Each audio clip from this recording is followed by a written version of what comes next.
नमस्कार दोस्तों, free study 94 YouTube channel पे आपका फिर से स्वागत है। आज हम बात करेंगे Bihar current affairs day to day में 26 सितंबर 2025 के अंतर्गत न्यूज़पेपर में हमारे एग्जामिनेशन के पॉइंट ऑफ व्यू से क्या क्या इंपॉर्टेंट आर्टिकल हैं, क्या क्या न्यूज़ है इंपॉर्टेंट, जहां से आगामी बीपीएससी हो या फिर किसी भी वनडे एग्जामिनेशन हो या फिर किसी भी स्टेट का राज्य स्तरीय पीसीएस एग्जामिनेशन की अगर आप तैयारी कर रहे हैं तो वहां पे प्रश्न देखने को मिल सकता है।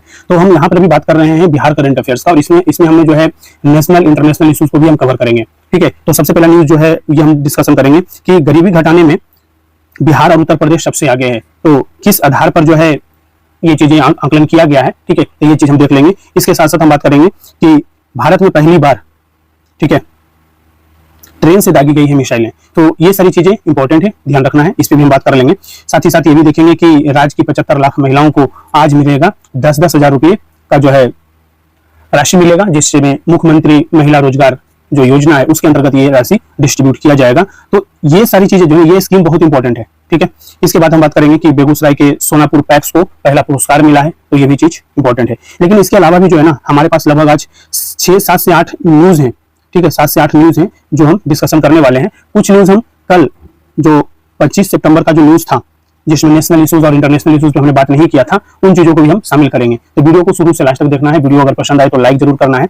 चैनल पे नए हैं और चैनल को अभी तक सब्सक्राइब नहीं किया दोस्तों तो प्लीज चैनल को जरूर सब्सक्राइब कीजिए। पीडीएफ के लिए टेलीग्राम चैनल जरूर ज्वाइन कीजिएगा ताकि आप उसे डाउनलोड करके पढ़ भी सकते हैं। तो अपने टॉपिक को, आज के डिस्कशन को शुरू करते हैं।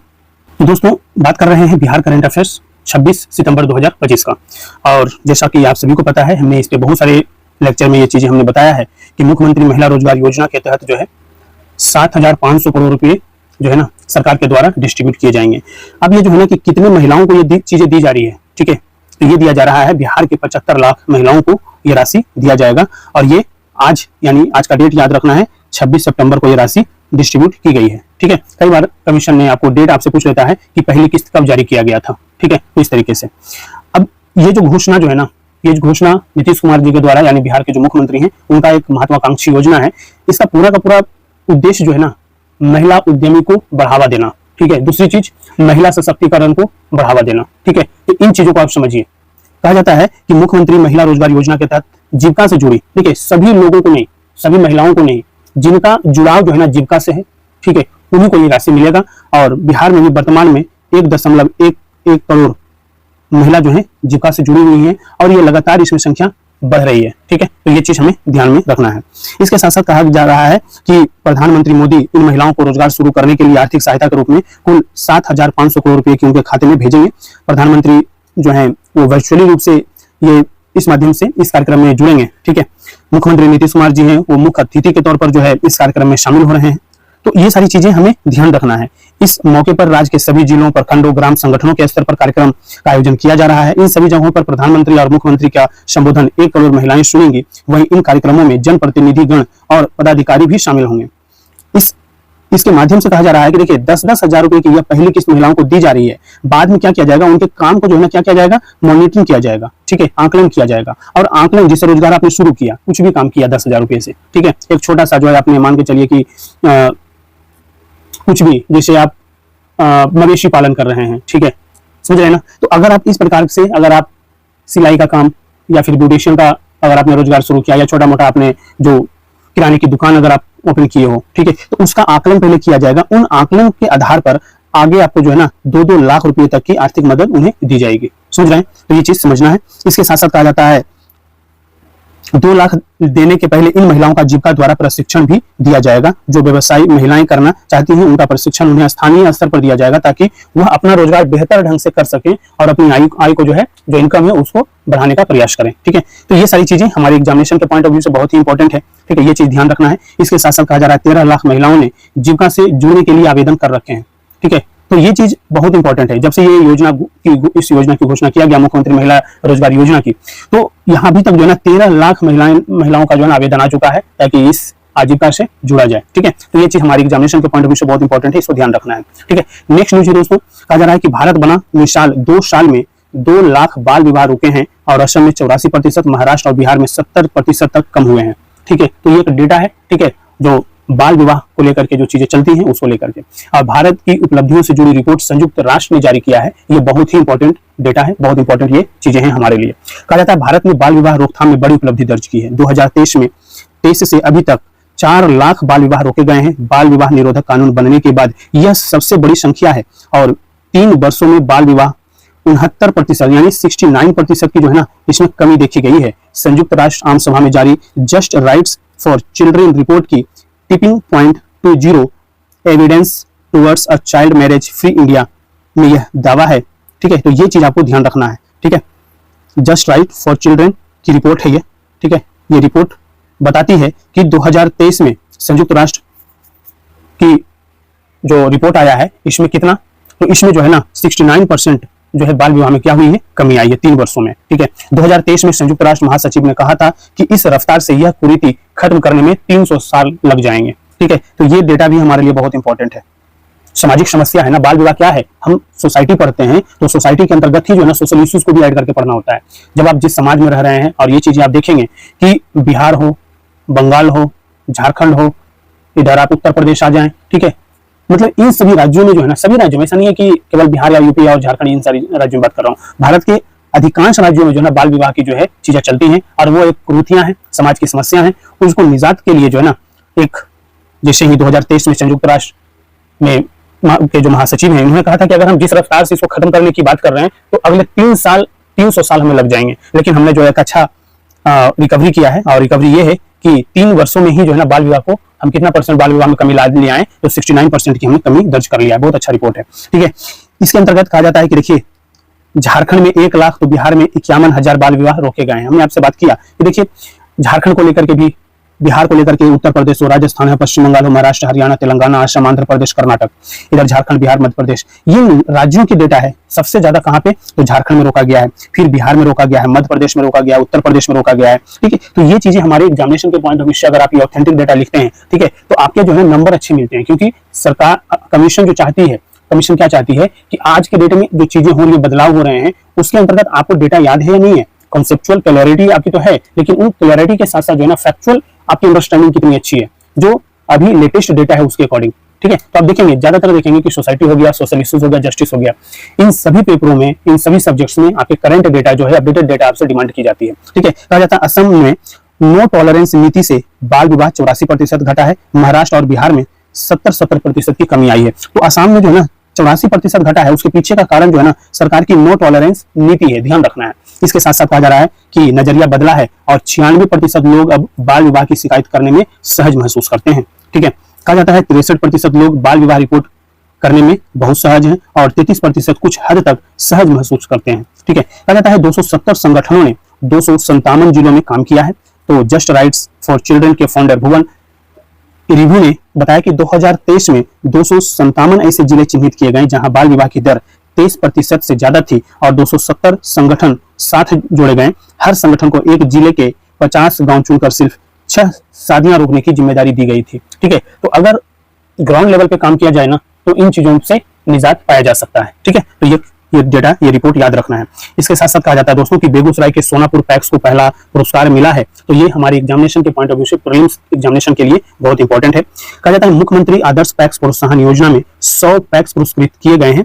ठीक है, सहकारिता मंत्री ने यह पुरस्कार वितरित किया है। ठीक है, तो सहकारिता विभाग की तरफ से जो है ना मुख्यमंत्री आदर्श पैक्स योजना चलाया जा रहा है और कहा जाता है कि इसके तहत चयनित 100 पैक्सों को दशरथ मांझी श्रम एवं नियोजन अध्ययन संस्थान में पुरस्कार दिया गया है और मंत्री हैं, सहकारिता मंत्री डॉक्टर प्रेम कुमार ने राज्य स्तरीय और जिला स्तरीय पुरस्कार ये डिस्ट्रीब्यूट किए हैं।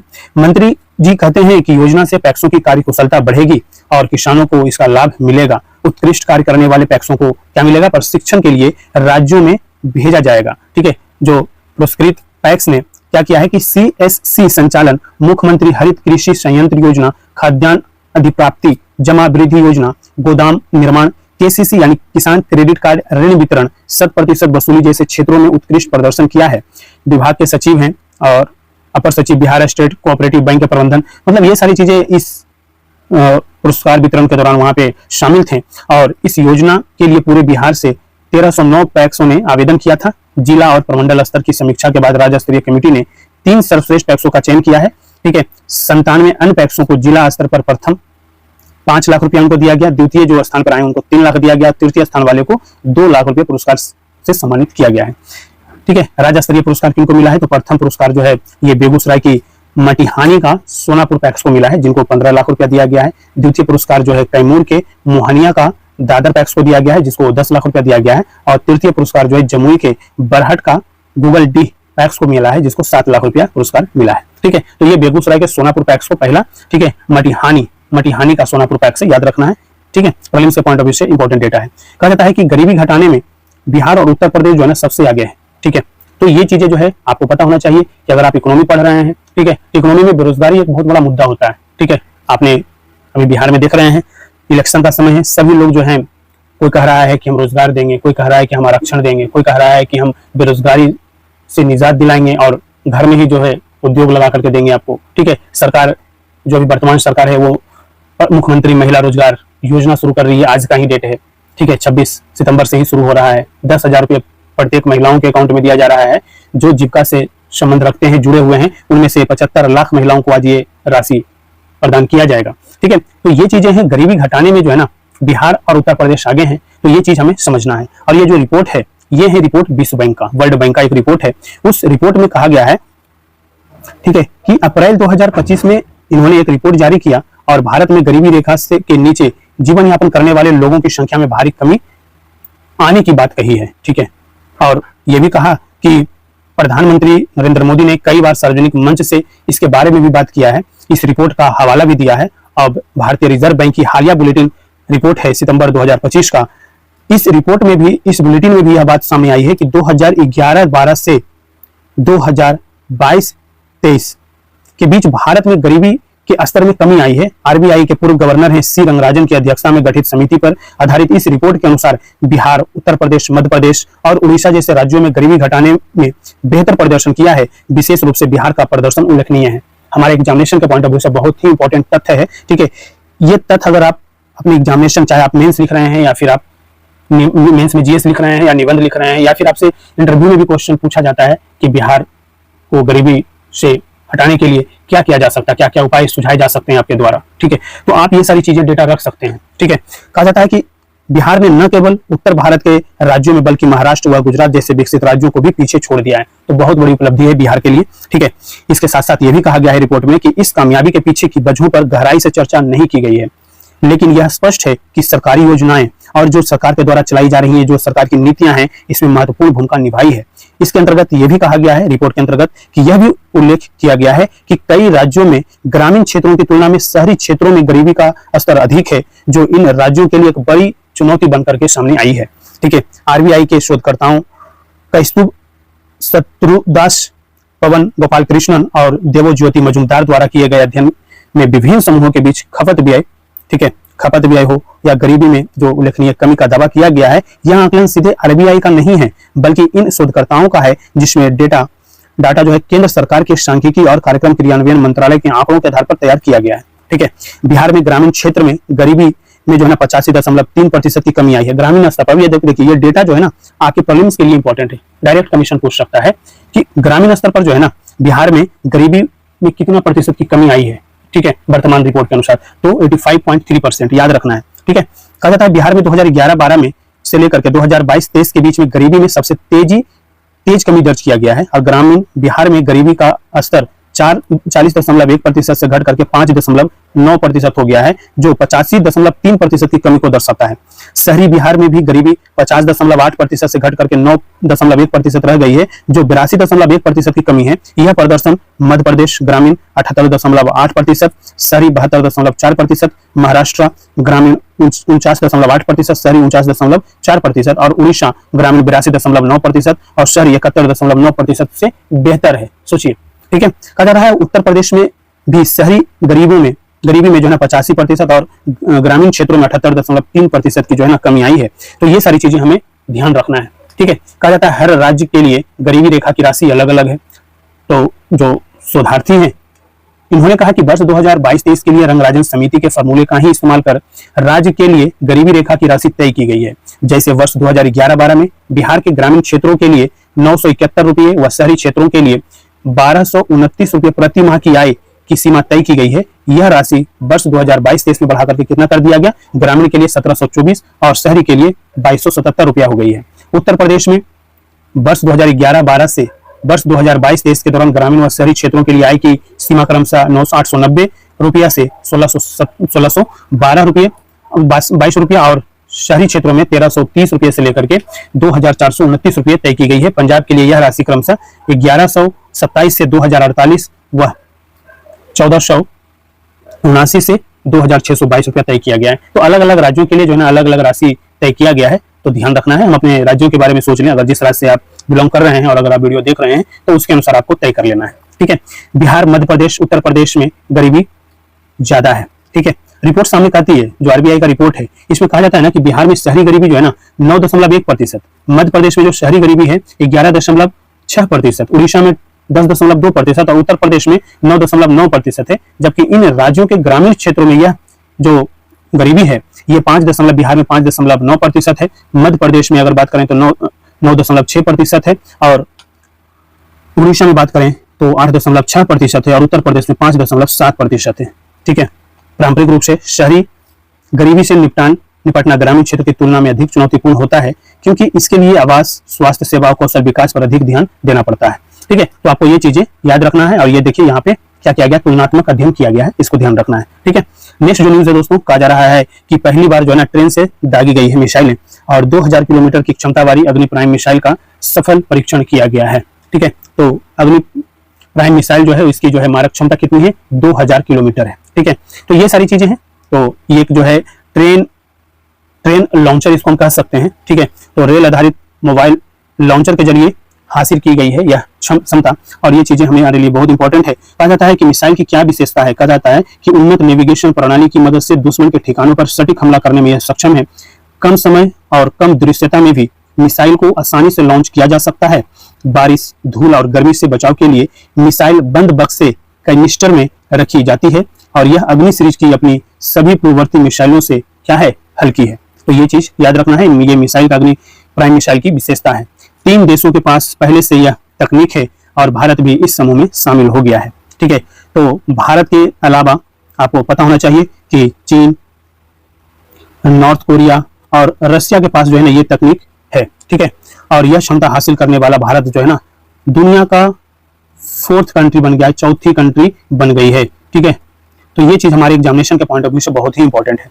और कहा जाता है कि देखिए डीआरडीओ ने स्ट्रेटेजिक फोर्सेस कमांड के सहयोग से ये उड़ीसा के चांदीपुर रेंज में इस प्रणाली का परीक्षण किया है और परीक्षण के बाद रक्षा मंत्री राजनाथ सिंह ने सोशल मीडिया के मंच पर जो है जो एक्स हैंडल है वहां पर विशेष रूप से डिजाइन की गई रेल आधारित मोबाइल लॉन्चर से किया गया यह अपनी तरह का पहला परीक्षण को शेयर किया और रेल नेटवर्क के सहारे अब देश के किसी भी हिस्से से इस मिसाइल को आसानी से दागा जा सकता है। तो ये बहुत बड़ी जो है ना उपलब्धि है। ठीक है, याद रखना है। कहा जाता है दुश्मन की नजर से बचाना आसान हो जाएगा। कम समय और कम दृश्यता में भी यह मिसाइल आसानी से दुश्मन के ठिकानों को निशाना बनाकर दागी जा सकती है। इस कारण इसे दुश्मन की नजर से बचाना भी आसान होता है। सुरक्षा तंत्रों से लैस है यह मिसाइल। रक्षा मंत्रालय की तरफ से यह भी बताया गया है कि अग्नि प्राइम मिसाइल जो है ना वो अत्याधुनिक संचार प्रणालियों और सुरक्षा तंत्रों से जो है ना लैस है, शानदार डिजाइन की गई है, जो इसकी सफलता का एक बड़ा कारण है। अग्नि प्राइम का यह सफल परीक्षण ऐसे समय में किया गया है जब कुछ महीने पहले भारत पाकिस्तान के बीच में 4 दिन तक चले सैन्य टकराव के माहौल को तनावपूर्ण बना दिया था। ऐसे में यह परीक्षण पूरी दुनिया को भारत की सामरिक तैयारियों की मजबूती का संदेश देता है। एक्सपर्ट कहते हैं कि इस तरह की तकनीक का उपयोग करके भारत भविष्य में और भी ज्यादा सक्षम हो जाएगा।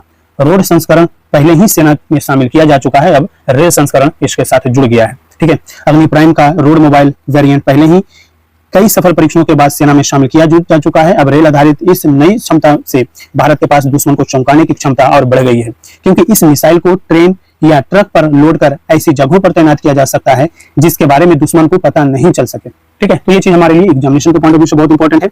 एक चीज और याद रखना है कि 97 तेजस विमान के लिए जो है ना हिंदुस्तान एरोनॉटिकल लिमिटेड के साथ समझौता हुआ है, तो ये चीज बहुत इंपॉर्टेंट है, ध्यान रखना है।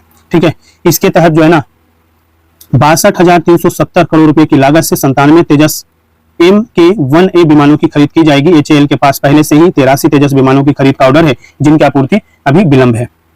इसके साथ साथ अगर हम बात करें दोस्तों तो कहा जाता है कि दुर्गम क्षेत्रों में रॉकेट लॉन्चर से हटाई जाएगी बर्फ जो है। ठीक है, तो DRDO जो है ना रॉकेट लॉन्चर और ड्रोन तैयार किया है जिनका परीक्षण किया जा रहा है और सियाचिन जैसे ऊंचे जो इलाके हैं LOC के कई स्थानों पर जो है अक्सर होने वाले जो है हिमस्खलन जो है ना सेना के लिए एक चुनौती भरा रहता है। सेना के कई जवान इनकी चपेट में आ जाते हैं, साथ ही रास्ते भी बंद हो जाते हैं।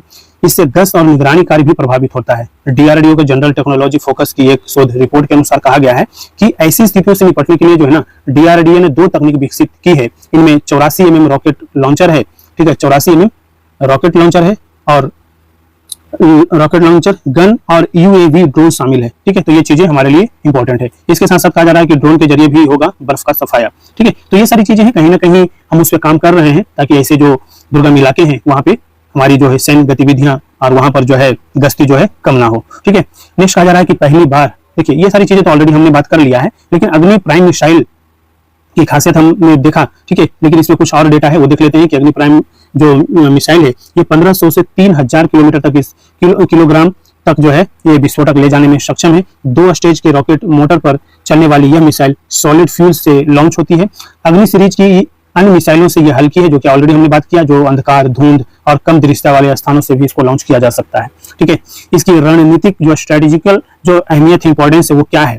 कहा जाता है कि अब तक मिसाइलों को किसी एक स्थान पर फिक्स कर लॉन्च किया जा रहा था, लेकिन अग्नि प्राइम मिसाइल को जो है ना रेल से कहीं भी ले जाकर के लॉन्च किया जा सकता है। चलती ट्रेन से भी इसको छोड़ा जा सकता है। छोटी और हल्की होने के कारण इसे ट्रेन टनल में छिपा कर रखा जा सकता है और जरूरत पड़ने पर तुरंत लॉन्च किया जा सकता है, ठीक है। तो ये चीज हमारे लिए इंपॉर्टेंट है। क्या होता है कैनिस्ट्राइज लॉन्च सिस्टम, इसके बारे में हमारे लिए हमें जानना होता है, ठीक है। कहा जाता है यह मिसाइल लॉन्च करने की एक आधुनिक तकनीक है, ठीक है।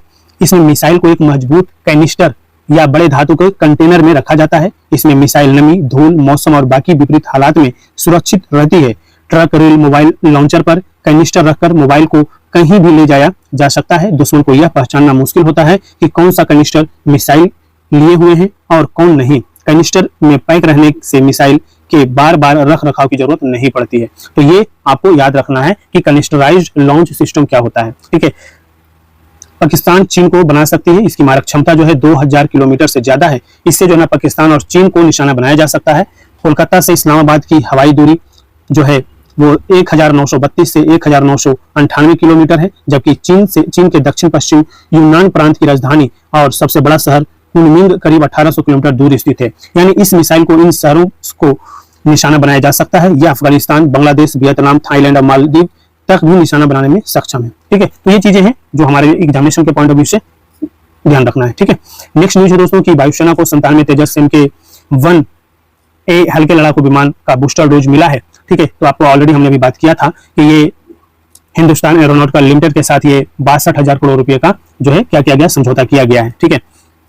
और ये MiG-21 को हम विदाई दे रहे हैं, उसके जगह इसको हम शामिल कर रहे हैं, ठीक है। तो तेजस की खासियत क्या है? तो इसकी रफ्तार 2205 किलोमीटर प्रति घंटा की रफ्तार से ये सफर तय करता है और लंबाई इसकी जो है 13.2 मीटर है। ऊंचाई 4.4 मीटर। उड़ान भरने की ऊंचाई 50,000 फीट है और भार इसका जो है 6500 किलोग्राम है। 3000 किलोमीटर तक एक बार में उड़ान भर सकता है तेजस, ठीक है। तो ये चीजें हमारे एग्जामिनेशन के पॉइंट ऑफ व्यू से इंपॉर्टेंट है। कहा जाता है कि MK-1A में पुराने तेजस से ज्यादा फीचर्स है, ठीक है। तो यह एक जो है इसमें एक्टिव इलेक्ट्रॉनिक स्काइन एरे रडार लगा हुआ है। इस रडार की रेंज पुराने तेजस विमान से ज्यादा है। इसमें मिड ईयर रिफ्यूलिंग क्षमता है। इससे सिंगल इंजन फाइटर जेट की रेंज बढ़ाने में मदद मिली है।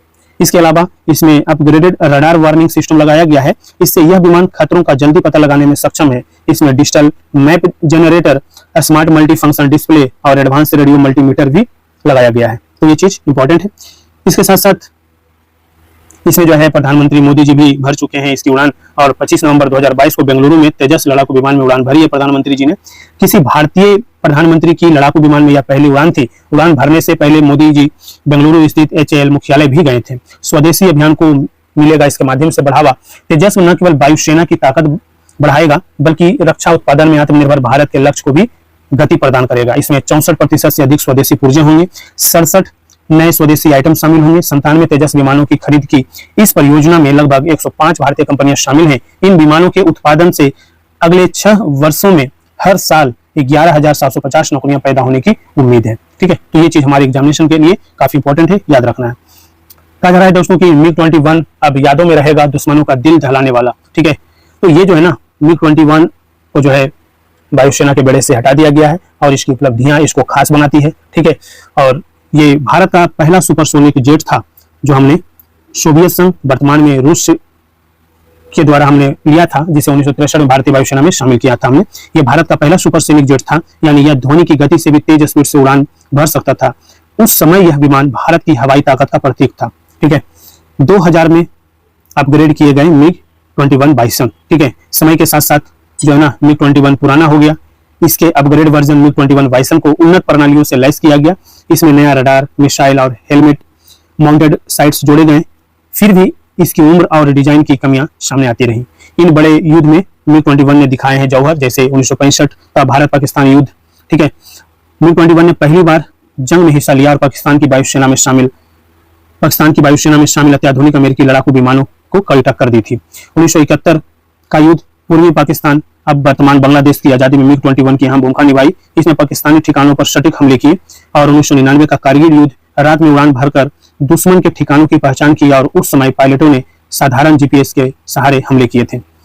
2019 बालाकोट स्ट्राइक के बारे में आपने सुना ही होगा। मिग 21 बाइसन ने F-16 लड़ाकू विमान को मार गिराया और ग्रुप कैप्टन अभिनंदन वर्धमान ने यह कारनामा किया था। 2025 ऑपरेशन सिंदूर, पहलगाम आतंकी हमले के जवाब में चलाई गई ऑपरेशन सिंदूर मिग 21 की आखिरी बड़ा जो है ना अभियान था। ठीक है, तो ये सारी चीजें इसकी उपलब्धियां हैं, इसलिए कहा जाता है उड़ता ताबूत। इसको उड़ता ताबूत भी कहते हैं, इसका नाम है।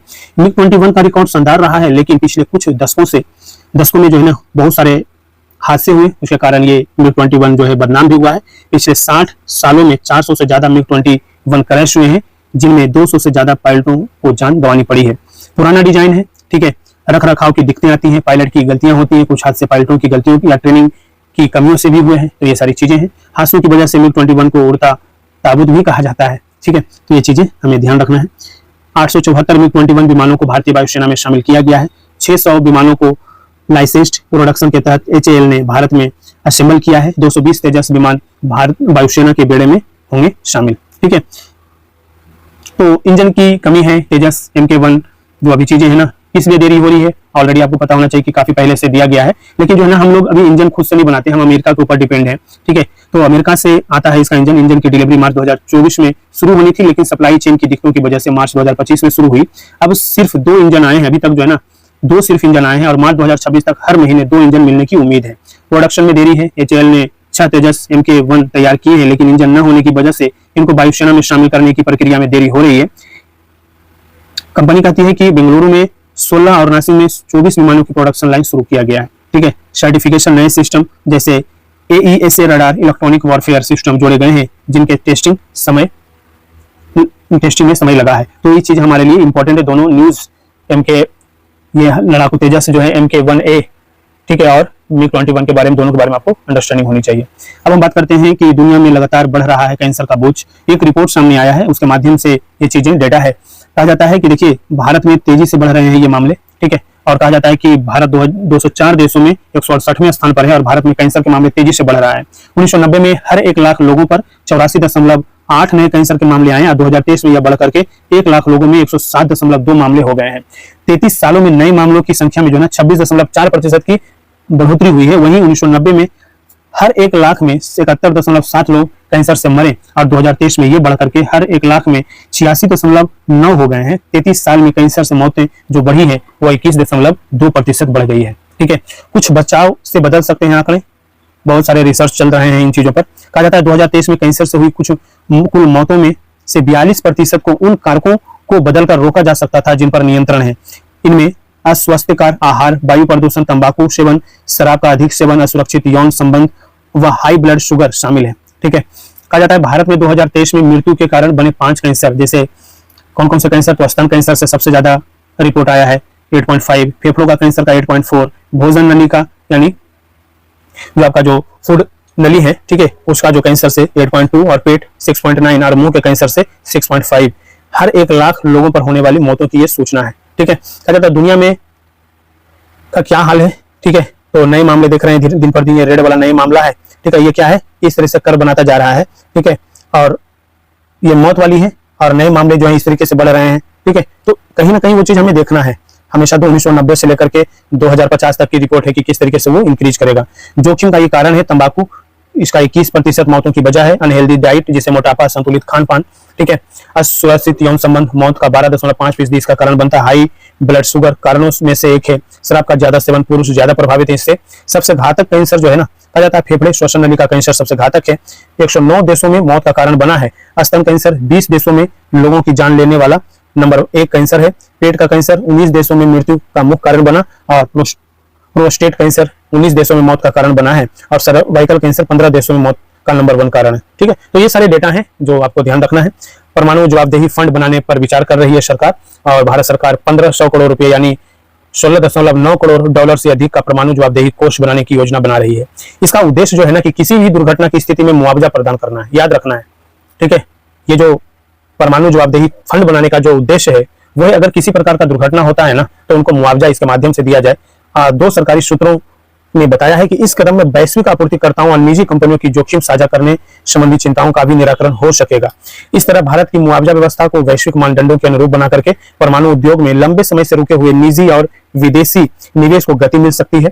और तो ये सारी चीजें जो है ना, हमारे आगे जैसे जैसे हम बढ़ेंगे हमारे पास सारी चीजें आएंगी, तो हमें इस तरीके से फंड बनाना पड़ेगा ताकि मुआवजा की जो राशि है दिया जा सके। ठीक है, तो ये चीज ध्यान रखना है। इसके साथ साथ कहा जाता है कि 2047 तक परमाणु ऊर्जा क्षमता 12 गुना करने की योजना भारत सरकार की है, और 2000 ठीक है, तो ये चीज हमें ध्यान रखना है। इसके लिए 10 पुराने सरकारी अधिकार और कड़े दायित्व प्राविधान को समाप्त करने के लिए नियमों में ढील दी जा रही है ताकि निजी भागीदारी को बढ़ावा मिले और प्रौद्योगिकी जो टेक्नोलॉजी के विदेशी आपूर्तिकर्ता हैं उनको आकर्षित किया जा सके। Tata power, Adani power, Reliance industry जैसे बड़े समूहों ने निवेश योजनाएं तैयार करना शुरू कर दिया है। इसके लिए शीत सत्र में पेश हो सकता है यह विधेयक।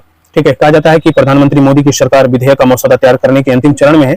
इसे दिसंबर के संसद के शीतकालीन सत्र में पेश किया जा सकता है। इसका उद्देश्य परमाणु ऊर्जा उत्पादन और यूरेनियम खनन के क्षेत्र में निजी कंपनियों को आकर्षित करना है। इसके तहत परमाणु ऊर्जा संयंत्रों में विदेशी कंपनियों की हिस्सेदारी 50% से कम होगी, याद रखना है। ठीक है, और बीमा कवरेज के लिए भारत अभी परमाणु बीमा पुल पर निर्भर है, ये भी हमें ध्यान रखना है। ठीक है, इसके अलावा बात करें दोस्तों तो कहा जाता है भारत ने खुले मन से दुनिया के लिए खोले हैं द्वार, ऐसा मोदी जी का कहना है। और प्रधानमंत्री मोदी जी ने जो है ना 4थे वर्ल्ड फूड इंडिया का शुभारंभ किया, जिसमें 26,000 लाभार्थियों को क्रेडिट लिंक सब्सिडी का वर्चुअल वितरण भी किया गया है। तो ये चीज हमारे लिए इंपॉर्टेंट है। ठीक है, इसके अलावा अगर हम बात करें ये योजना जो है ना ऑलरेडी हमने कल डिस्कशन किया था। ठीक है, ये जो है आपका वर्ल्ड फूड इंडिया का शुभारंभ जो है ना भारत मंडपम में जो है ना किया गया है, दिल्ली में किया गया, याद रखना है। इससे रिलेटेड ये फैक्ट बहुत इंपॉर्टेंट है। विवाह बाद हिंदू महिला का गोत्र बदल जाता है। ठीक है, ऐसा ये चीजें हैं आया है। और कहा जाता है कि देखिए शीर्ष अदालत यानी सुप्रीम कोर्ट ने हिंदू उत्तराधिकार कानून के प्राविधानों को चुनौती देने वाली याचिकाओं पर सुनवाई करते हुए यह टिप्पणी किया है और कहा है कि अधिनियम के प्राविधानों को चुनौती देने के मामले पर सुनवाई करते समय सावधानी से आगे बढ़ेंगे। ठीक है, इसके साथ साथ अधिनियम की धारा 15 और 16 से संबंधित क्या मामला है उसको हम देख लेते हैं। यह मामला हिंदू उत्तराधिकार अधिनियम की धारा 15 और 16 से संबंधित है, जिसमें बिना वसीयत के मरने वाली हिंदू महिलाओं के उत्तराधिकार की बात की गई है। इसके मुताबिक अगर कोई हिंदू महिला बिना वसीयत किए मर जाती है तो उसकी संपत्ति जो पहले उसके बच्चों और पति को उत्तराधिकार में मिलती है, और अगर वह विधवा और निसंतान हो तो उसकी संपत्ति पर उसके पति के उत्तराधिकारियों को उसके माता पिता पर वरीयता मिलती है, सिर्फ तब जबकि उसके पति का कोई उत्तराधिकारी ना हो तो संपत्ति उसके माता पिता के परिवार को मिलती है। ध्यान रखना है, ये जो अधिनियम की धारा 15 और 16 है उससे संबंधित जो इश्यूज है ना वो आपको समझना है। इसी पर ये मामला सामने आया है सुप्रीम कोर्ट में। ठीक है, जिसमें उत्तराधिकारी कानून के तहत हिंदू महिला से जुड़ी प्राविधान सुनवाई करते हुए कहा गया है कि देखिए हिंदू उत्तराधिकार कानून हिंदू सामाजिक परंपरा से गहराई से जुड़ा हुआ है। ठीक है, और कोर्ट ने उदाहरण देते हुए यह भी कहा कि कैसे शादी के बाद महिला का गोत्र बदल जाता है। यह भी कहा कि वह सिर्फ अपने पति से ही नहीं बल्कि अपने ससुराल वालों से भी भरण पोषण का दावा करने की हकदार होती हैं। कोर्ट ने सवाल किया कि वह अपने भाई बहन के खिलाफ भरण पोषण नहीं दायर करेंगी, इसका क्या औचित्य है। ठीक है, तो ये सारी चीजें हैं, इसको हमें पढ़ लेना है। हिंदू उत्तराधिकार कानून 1956 में लिंग आधारित भेदभाव होने के आधार पर दी गई चुनौतियों पर सुनवाई करते हुए कहा गया कि विवादित प्राविधान उत्तराधिकार के मामले में एक महिला जिसकी मृत्यु बिना वसीयत के हो जाती है और जो विधवा और निसंतान है उसकी संपत्ति पर पति के परिवार को उसके माता पिता और भाई बहनों से प्राथमिकता देते हैं। कोर्ट ने रेखांकित ये किया कि महिलाओं के अधिकार महत्वपूर्ण होने के बावजूद सामाजिक संरचना और महिलाओं के अधिकार देने के बीच संतुलन होना चाहिए। ठीक है, तो ये सारी चीजें हैं जो आपको ध्यान रखना है, क्योंकि अगर हम सोसाइटी पढ़ते हैं वहां पे ये समस्या है और आपको उनको कैसे निजात दिलाना है यानी सोशल जस्टिस आपको कैसे करना है, ये सारी चीजें बहुत इंपॉर्टेंट है। तो पेपर 1 और पेपर 2 यूपीएससी के सिलेबस के अकॉर्डिंग अगर हम बात करें तो ये इंपॉर्टेंट है। ठीक है, नेक्स्ट न्यूज है दोस्तों, कहा जा रहा है कि एआई के बढ़ते उपयोग से छात्रों की सोचने सीखने की क्षमता घट रही है और चैट जीपीटी का सबसे ज्यादा दुष्प्रभाव स्कूलों में दिख रहा है। ठीक है, तो टेक्नोलॉजी हमेशा से कुछ लाभ देता है तो कुछ उसके दुष्परिणाम भी सामने आते हैं। ठीक है, तो आपके जो है ना, कहा जाता है कि आपके आज के डेट में क्या है, आप कुछ भी जानना चाहते हैं ना तो तुरंत निकाला चैट जीपीटी से पूछ लिया। तो हम जो है ना अपना इनोवेशन नहीं करना, अपना खुद का क्रिएशन नहीं कर रहे हैं, अपना खुद का जो है ना माइंड का यूज नहीं कर रहे हैं, हम आश्रित होते जा रहे हैं किस पे, टेक्नोलॉजी पे, एआई पर यूज, उसको हम उस पर आश्रित होते जा रहे हैं। ठीक है, तो इन चीजों को क्रिएटिविटी तभी आपके अंदर ज्यादा आएगी जब आपकी सोचने समझने की ललक होगी। ठीक है, अगर आप सोच नहीं पा रहे हैं, समझ नहीं पा रहे हैं, केवल और केवल आपने चैट जीपीटी पे हमने कमांड दिया, वो हमें रिफ्लेक्ट कर दिया, उतना ही हमारी जानकारी रह पाएगी, उसके बियॉन्ड हम नहीं सोच सकते हैं फिर। ठीक है, तो वो तो ऑलरेडी जो है ना कहीं ना कोई भी कर सकता है। ठीक है, तो यही कह रहा है कि एआई के बढ़ते उपयोग से छात्रों की सोचने सीखने की क्षमता घट रही है और चैट जीपीटी का जो सबसे ज्यादा दुष्प्रभाव जो हुआ है ना वो स्कूली बच्चों को हुआ है। ठीक है, तो आज की जो पीढ़ी है वो आर्टिफिशियल इंटेलिजेंस शिक्षा का एक अनिवार्य हिस्सा बन चुका है। शिकागो के एक छात्र एली थॉम्सन का अनुभव इसका उदाहरण है। उनका कहना है कि कैसे आधी रात को जब इतिहास का निबंध लिखना था और दिमाग थक चुका था तो चैट जीपीटी ने तुरंत समाधान दे दिया। यह सिर्फ कमजोर छात्रों की आदत नहीं रही बल्कि टॉपर्स, डिबेट टीम के सदस्य भी अंग्रेजी निबंध, गणित के सवाल, विज्ञान की तैयारी और स्पेनिश अनुवाद तक में एआई का सहारा ले रहे हैं। यानी एआई स्कूल में हर विषय का पहला विकल्प बन चुका है। ठीक है, अच्छे ग्रेड लेकिन कमजोर समझ है। ठीक है, अगर आप एआई से यूज करके अगर आप लिखते हो तो ग्रेड तो अच्छा आ जाएगा, नंबर तो अच्छे पा लेंगे, लेकिन उस सब्जेक्ट्स की आपकी अंडरस्टैंडिंग नहीं बनेगी, अंडरस्टैंडिंग नहीं डेवलप होगा। तो ये भी एक कमियां है। सोचने समझने की क्षमता पर असर पड़ रहा है, आपके अंदर खुद के क्रिएशन खत्म हो जाएगा। ठीक है, क्रिएटिविटी जो आपके आंसर में होना चाहिए, जो सोचने में होना चाहिए, कहीं पे बात करने में होना चाहिए, आप डरेंगे, नहीं लिख पाएंगे। ठीक है, इसके साथ साथ नैतिक और व्यवहारिक चुनौतियां भी सामने आती हैं। मान के चलो कि जब आप एआई का यूज करते हैं तो केवल शैक्षणिक कमजोरी नहीं है यह, ठीक है, बल्कि नैतिक प्रश्न भी खड़ा करता है यह। ठीक है, एआई से लिखा निबंध उनका अपना नहीं है तो उसमें जो है ना कहीं जुड़ाव नहीं रहेगा, उसमें आपके इमोशनल जुड़ाव, अंडरस्टैंडिंग नहीं दिखेगी। और निबंध कहता है कि आपको जो है ना एक जुड़ाव होना चाहिए और उसमें जो है ना ऐसा लगे कि यार बिल्कुल जो है ना मार्मिक करके लिखा गया है, बिल्कुल वही जो हम सोचना चाह रहे हैं। ठीक है, तो वो चीजें उसके अंदर नहीं है ना, इमोशनल इंटेलिजेंस उतना तो है नहीं। ठीक है, इमोशनल इंटेलिजेंस की उसमें कमी रहेगी, आर्टिफिशियल इंटेलिजेंस रहेगा, लेकिन इमोशनल इंटेलिजेंस उसके पास नहीं है। तो वो चीजें जो है ना कहीं कमी देखने को मिल जाएगी यहाँ पे। तो हमारे लिए एक बहुत बड़ी चुनौती है ये। ठीक है, नैतिक और व्यवहारिक रूप में भी एक चुनौती बनकर के सामने है। ठीक है, तो ये सारी चीजें हमारे लिए इंपॉर्टेंस हो सकता है। इसलिए कहा जाता है कि कोई भी एल्गोरिदम असली जिंदगी के लिए तैयार नहीं करा सकता है। मतलब कि जब हम सीखने के प्रोसेस में हैं, ठीक है, जब हम स्कूल में पढ़ते हैं तो क्या करते हैं, वो हम जो है ना सीखते हैं, वहां पे समझते हैं, सोचने की कला हम डेवलप करते हैं, स्किल डेवलप करते हैं। लेकिन हमारी कमजोरी बनती जा रही है एआई। ठीक है, और ये सारी चीजों से निजात पाने के लिए हमें क्या करना होगा, हमें उसकी जो निर्भरता कम करनी पड़ेगी। ठीक है, बुक्स को रीड करने की आदत डालनी पड़ेगी। इसलिए जो है ना आज के डेट में अगर आप पीसीएस एग्जामिनेशन देख रहे हैं, यूपीएससी के प्रश्न देखेंगे तो व्यवहारिक प्रश्न ज्यादा रहता है। ठीक है, जैसे 2023 में एक प्रश्न पूछा कि नवयुवतियों में आत्महत्या की दरें बढ़ रही है, क्या कारण है, स्पष्ट कीजिए। ठीक है, 2025 का एक क्वेश्चन था, आपको पता होना चाहिए कि फूड जिस तरीके से जो है लगातार भारत में जो है रोगों की बारंबारता जो है, बीमारियों की बारंबारता बढ़ती जा रही है, दूसरी तरफ फूड इंडस्ट्रीज भी उसी तेजी से आगे बढ़ रहा है। दोनों में जो है तुलनात्मक अध्ययन आपको करना पड़ेगा, तब जाकर के चीजें समझ में आएगी।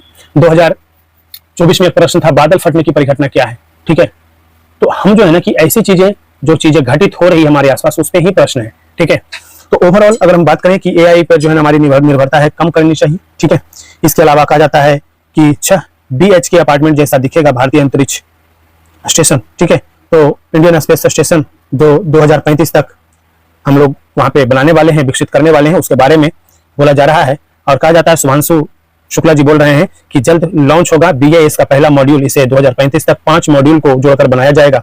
ठीक है, तो BAS में होंगी कई खूबियां, क्या क्या खूबी होगा उसके बारे में हम देख लेते हैं।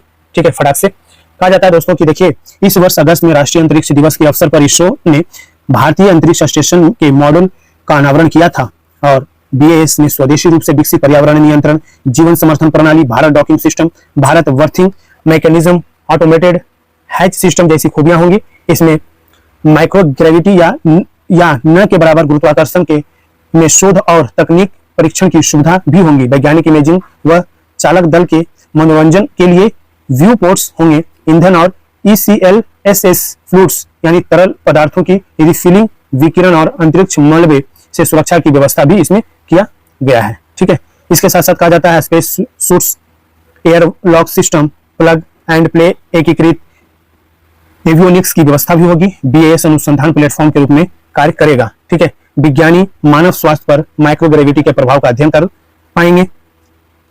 अंतरिक्ष में लंबे समय तक इंसानों के रहने के लिए आवश्यक तकनीकों का भी परीक्षण कर सकेंगे। यह अंतरिक्ष पर्यटन भी मददगार होगा। कक्षीय प्रयोगशाला के संसाधनों का लाभ उठाकर भारत कॉमर्शियल अंतरिक्ष क्षेत्र में क्षमता सिद्ध करेगा अपना। ठीक है, तो ये चीजें हैं जो हमें ध्यान रखना है दोस्तों। ठीक है, इसके साथ साथ कहा जाता है एक्सोम 4 ने भारत में सूक्ष्म गुरुत्व अनुसंधान को बनाया सुगम।